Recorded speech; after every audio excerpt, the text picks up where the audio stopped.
Trip has been described as official. There's no meeting on the cards with the Prime Minister. Well, the World Tonight's Rajini Vaidyanathan caught up with Muhammad Yunus just before he went to Buckingham Palace. She asked him, why was there no meeting with Keir Starmer? Well, we were very happy to meet him. Somehow probably he's busy or whatever. But that gives me a great opportunity too. Because now that he's busy, I invite him to come to Bangladesh. We have plenty of time together and show around what happened, what we're looking for. And he can grasp the situation, and it's a historical moment that we are going through. It is a unique thing in a way. You are discarding the past and beginning of a new future. Let me just ask you about that. You say he's busy. You're the chief advisor, so you're his political equivalent. There's close to 1 million Bangladeshis here in the UK. Bangladeshi culture is such an intrinsic part of British life. So how disappointed are you that in the couple of days that you're here in the UK, he couldn't find time for you? I don't know whether I should be disappointed or he should be disappointed. It's a missed opportunity for any reason. I don't know. That's why I'm saying coming to Bangladesh would be a good opportunity. Relax and see and kind of feel the moment in Bangladesh and grasp it. But what reason did Downing Street give you for not arranging a meeting?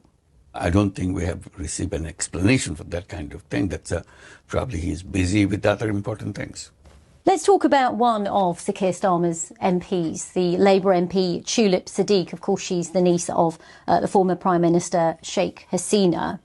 A Bangladeshi court has issued an arrest warrant for her, accusing her of illegally receiving land. Now, that's something that she denies. She's written to you. We've seen the letter. She's asked to meet you while you are here.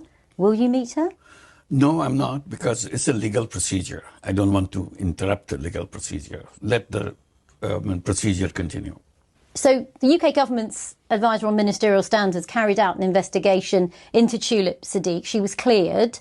She says that your anti-corruption commission hasn't produced any evidence against her. Why is the ACC, the Anti-Corruption Commission in Bangladesh, therefore still investigating her? Well, it's again a court matter. Court will decide that enough materials are available to pursue the case or cancel. But you are the chief advisor in Bangladesh. You came in saying that you wanted to stamp out corruption.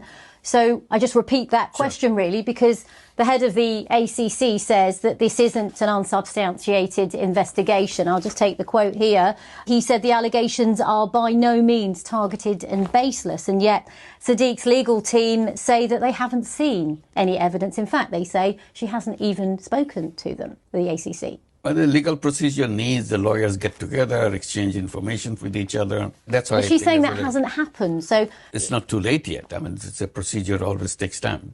Bangladesh has not denied they will not give you anything. Then there's no legal procedure. But there's already been a warrant for her arrest on this particular charge, and yet she and her lawyers say quite clearly that they say it's extraordinary and wholly inconsistent with due process and a fair procedure to lay charges before the Bangladeshi court, obtain an arrest warrant. And she goes on to say they have not made any contact with Miss Siddique or her lawyers. Yeah, it's a lawyer versus lawyer. The lawyer from the Anti-Corruption Commission from Bangladesh, I'm sure they will have a very convincing answer to that question too. Sure, but I think just to keep it really simple, she's saying that her lawyers have not heard from the ACC, and she is saying that therefore there is no due process in this.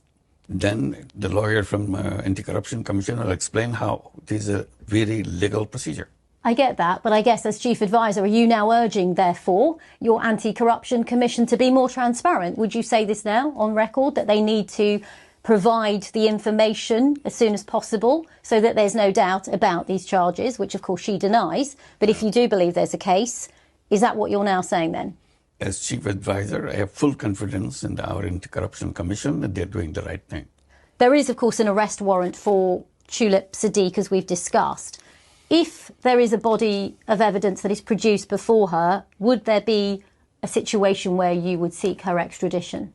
Again, it's a legal procedure. That's something which one step takes to the next step. And the but next would that be part of the procedure? If it is a part of the legal procedure, so it's a possibility, if there is enough evidence, the ACC could seek her extradition? If the law requires that. Bangladesh has been one of the top 10 recipients of UK aid. We've heard in recent weeks and even yesterday in the spending review that the foreign aid budget is going to be dramatically cut. How is that going to affect the people of Bangladesh? First of all, we'll be very happy to get some help during our crisis period that we are going through right now. But if it's not available, we still will continue to make our own efforts and doing things, increasing our own income. How much of a blow is it, Professor Yunus? It's a big blow. The British one, this is part of the life that goes on, ups and downs. Today it reduced, tomorrow they will increase, depending on situations what you have here. But we have to deal with the situation. Like suddenly we hear that USAID stopped all the money completely, 100%, done, finished. And we see around what happened. Major things that happen in Bangladesh. Rohingya issue that we have, all the money is cut off, zero. The whole Rohingya issue suddenly became a terrible news for us. So shocking thing that happened. But we have to deal with that. Rohingyas cannot disappear just because the money disappears. Muhammad Yunus speaking there to my colleague Rajini Vaidyanathan. And just to tell you, we did contact Tulip Siddique MP to ask her onto the programme. She declined but sent us this statement.